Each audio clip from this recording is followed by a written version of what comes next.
آج بندے بندوں کو روکتے ہیں قبروں پہ نہ جائیں، اللہ فرشتوں کو کہتا ہے قبر پہ چلے جاؤ۔ سبحان اللہ۔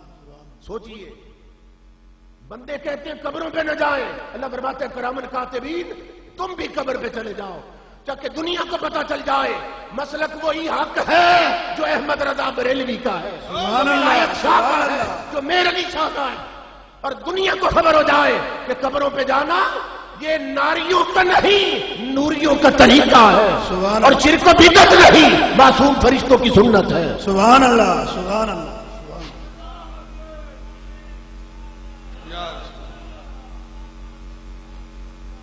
زندہ باد۔ بات پلے پڑ رہی اللہ اکبر۔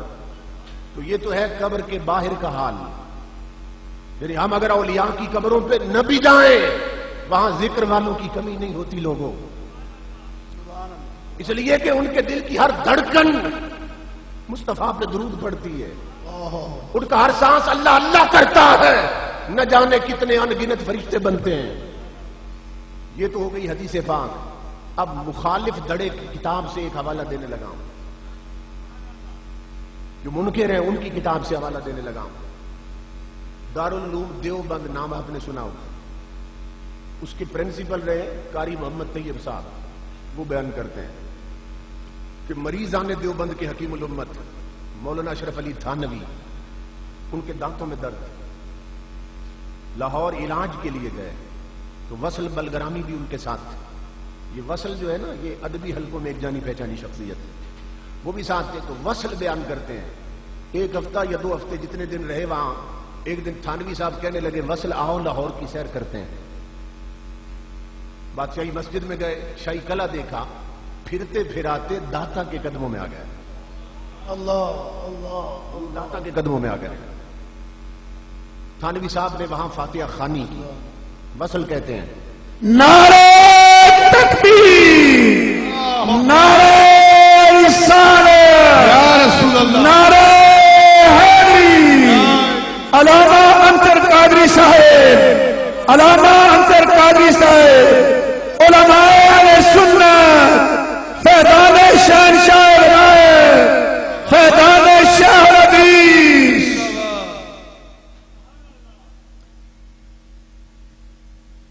نعرہ تکبیر، نعرہ رسالت، نعرہ حیدری، فیضان شہنشاہ ولایت، زندہ باد، حضور قبلہ پیر بلے شاہ گجراتی، پیر بلے شاہ گجراتی۔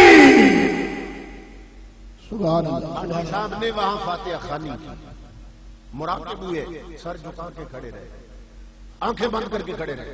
کچھ دیر کے بعد کہنے لگے وصل آؤ چلتے ہیں۔ جب مین گیٹ سے نکلے نا داتا دربار سے، دیوبندیوں کے حکیم الامت کہنے لگے وصل داتا کی سرکار کوئی بہت بڑی سرکار لگتی۔ وصل بڑا حیران ہوا کہ تمہیں تو محمد کی سرکار بھی اپنے جیسی لگی، سبحان اللہ، سبحان اللہ۔ یہ داتا کے قدموں میں کیا دیکھ لیا کہ داتا کی سرکار بڑی لگائی۔ تو حکیم الامت کہنے لگے دیوبندیوں کے وصل اللہ کی عزت کی قسم میں نے آنکھیں بند کر کے دیکھا ہے، جہاں تک نظر جاتی ہے نوری فرشتے ہاتھ باندھ کے داتا کے سامنے کھڑے ہیں۔ سبحان اللہ، سبحان اللہ، سبحان اللہ۔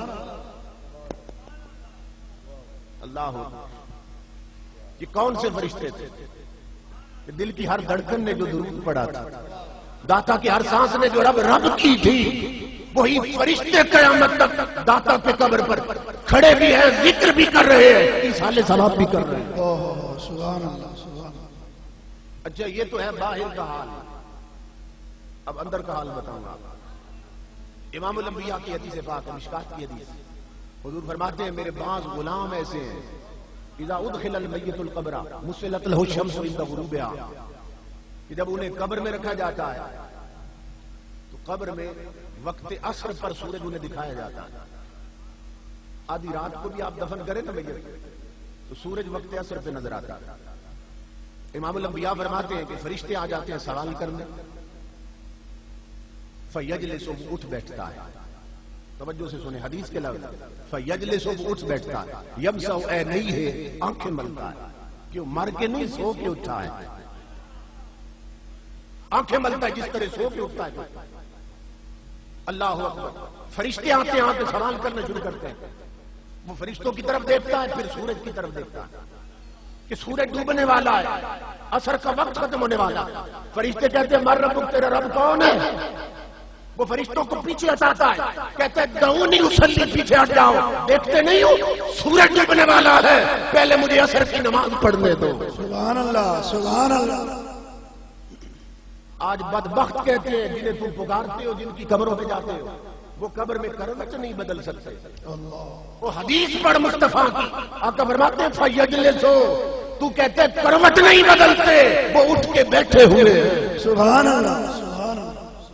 وہاں کے ملتے ہیں. اور یہ حدیث یہاں ختم ہو جاتی ہے.